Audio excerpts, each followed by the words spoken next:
So we got a 2014 Ford F-150 here, and this license plate light bulb is no longer working. So to get that off, grab yourself a flathead screwdriver, and you'll notice there is a small slot in here.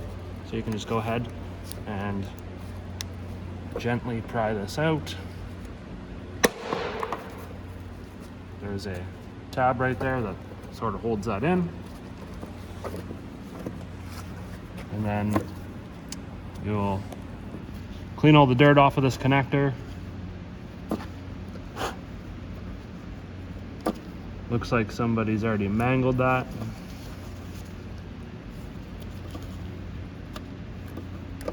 Guess you don't have to take that out, but looks like inside the socket you got a bunch of corrosion, so this socket's pretty well junk. If you were to just change the light bulb, just twist it counterclockwise and take it out, change your bulb, put it back in, and then stick it back in.